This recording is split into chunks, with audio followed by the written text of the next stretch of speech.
back to the Shoulder Spotlight Podcast. I'm your community leader and host, Adriana. Today we have with us Sharaden Schneider. Hello, Sharaden.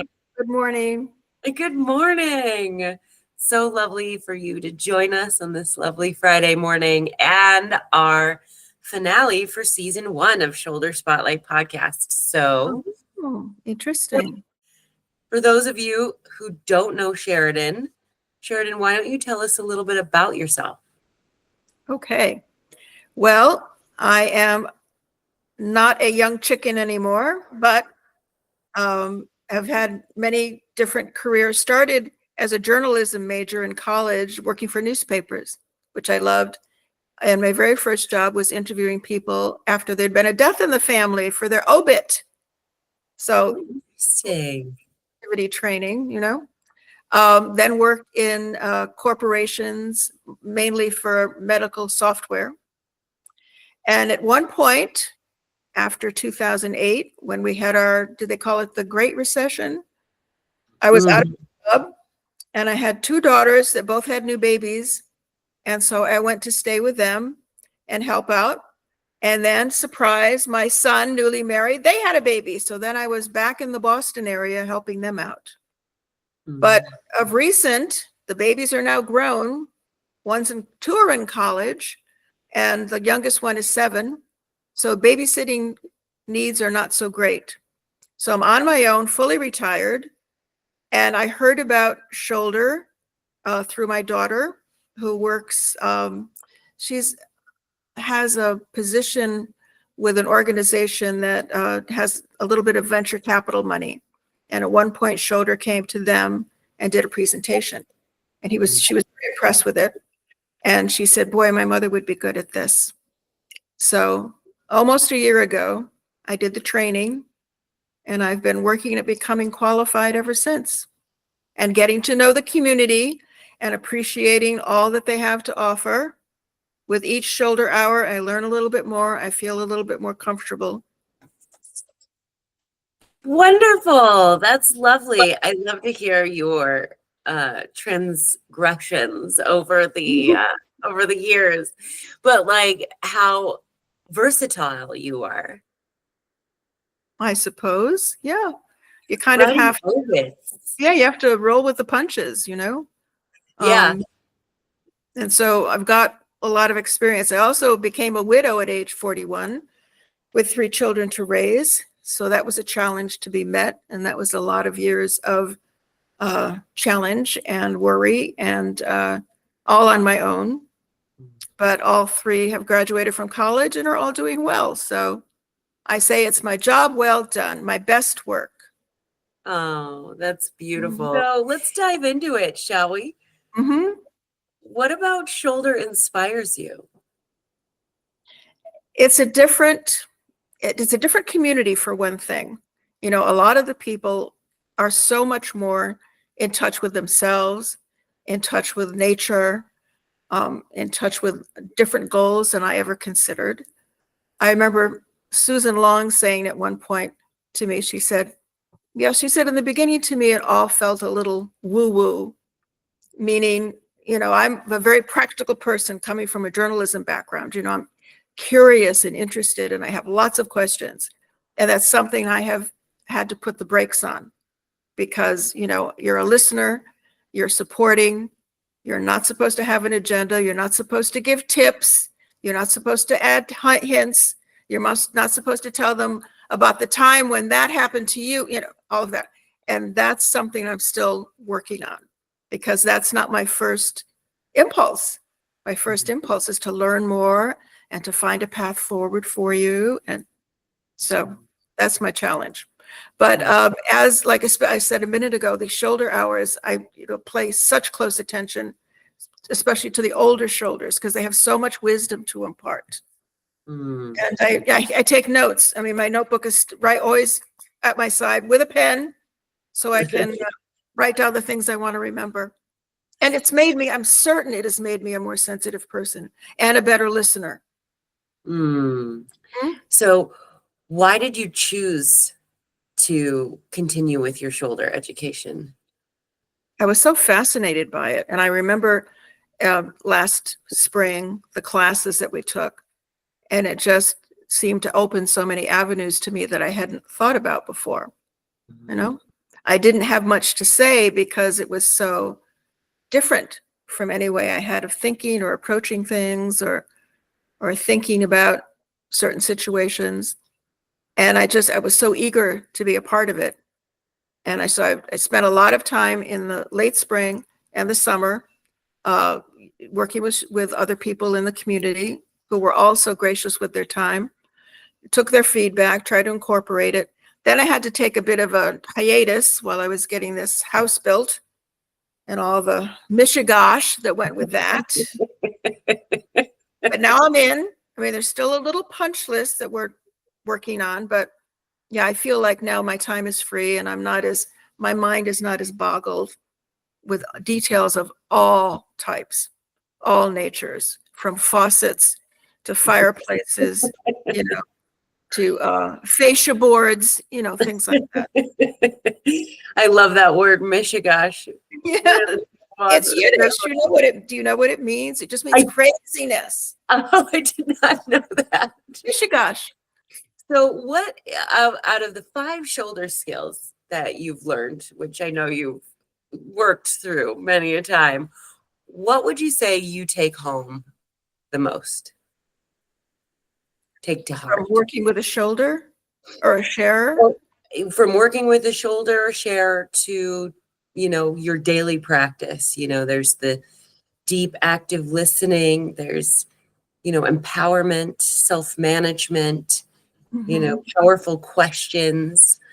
And embodied exploration. So out of all of those, what do you say that you've noticed that you like the most? I think the listening, as I said before, it's really sharpened for me. And the thing I have the biggest problem with is the questioning, the embodiment session, and keeping those questions to who, what, where, when, and why, instead of, how about this? And that happened to me. That it's just so easy to fall into that for me, and to try to stay away from yes/no questions, of course. Yeah.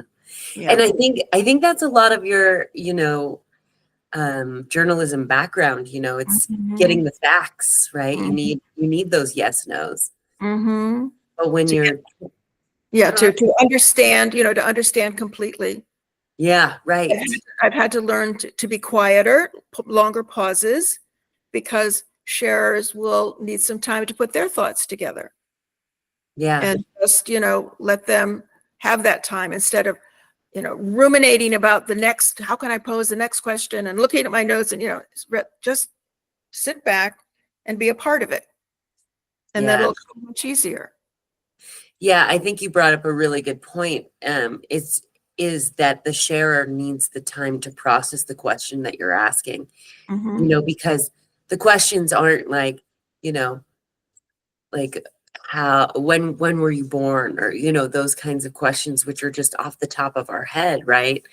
The questions are more deep, and sometimes just sitting with it to understand, process the question, and then come up with the answer takes some time for each of us. Sometimes I have shares though where they're like, oh, right away, and I'm like, wow. Right. I had a sharer who, the first 15 minutes, she talked the whole time. Blah, blah, blah, blah, blah, blah, blah, blah, blah, blah. And then she almost, by the end of it, had her own outcome. It's like, what am I doing here? I think all she needed was to vent. I think I know who that sharer is. Oh. What gifts do you believe you bring to shoulder? Like empathy or compassion? Yeah, empathy, certainly, and experience. I mean, you don't get to be at this place in life and have the ups and the downs, the joys and the disappointments, the heartaches, without learning something. And it's, you can look back and certainly ruminate on those and realize that you learned something, that you did better than you thought you did, to get to where you are today. It's just Yeah, I think it's empathy, and I think it's caring and a desire to help and make a difference Mm. and to be useful, you know, Mm. to have some reason to get up in the morning and, contribute. I wanna again piggyback off that because this is great. You talked about getting up in the morning and feeling useful and contribute. How do you feel when you know that you've helped someone? How does it feel for you? It's a joyous feeling. How has Shoulder influenced your relationships with the people around you, with your family, with your friends? Have you noticed a difference since you've learned your Shoulder skills? I listen better and I give compliments. Mm. Like my daughter is very close to a cousin of hers, that cousin has had issues in her life that she's had to overcome. And I said to my daughter at the time, I said, "You're such a good role model for her, and you're so close to her, and you stay in touch with her." I mean, I never would have said that before. I would have said, "Oh yeah, well, that's nice you talked to your cousin." We would have gone on to something else. But I was able to compliment her because I thought she needs to hear that, how Mhm. important her role in her cousin's life is. So Mhm. yeah, I work harder to understand where everyone's coming from and to reinforce the things that they're doing. Well, tell me about, let's pivot and talk about the community. You've been really kind of pivotal for the community, both with Shoulder Hour and online in the Shoulder community platform. How has it both influenced you, and how do you feel that some of these posts or engagements have guided you throughout your day life? Well, I read them, and I feel in a way they're teaching me what will come when I am qualified and come across some tricky situations. I love it when people just comment on something that happened to them, or maybe a class they've taken, or a relationship issue. I learn from all of it. And I feel I mean, we say it after every Shoulder Hour, how much we love each other and, care about each other and worry about each other and get involved with each other. And even though I'm so far away from the core group and I may never see you face to face, I still feel very connected. Mm. Mm. If you were to leave the Shoulder community tomorrow, what insights that you've learned through this Shoulder process might you take with you? All of it. I've said it again, the listening, the understanding of myself, what we talked about last night, when you stand in the way, what did you call it? What was the terminology at the end of our session that you use when you are your own worst enemy? So I used self-sabotage. And wait a minute, I'm going to look at my notes. Wait a minute. Imposter syndrome. Mm. Yes. That's something. Who would have given any thought to that? But learning more about it. So all these little tips and ideas and ways of doing things, they're all somewhat new to me. So all of that I would take with me, of course. What little bit of wisdom would you leave us if you were to leave the Shoulder community tomorrow? I would say keep it up and grow as fast as you can, because the need is huge. Thank you, Sharaden. This has been so wonderful. I enjoyed it so much. I appreciate it, Adriana. Thank you. Yeah, it was really great having you, and I'm so excited to see you qualified and on our platform as that qualified Shoulder. I'm going to work as hard as I can. I know you will. I will. Thank you so much. Thank you.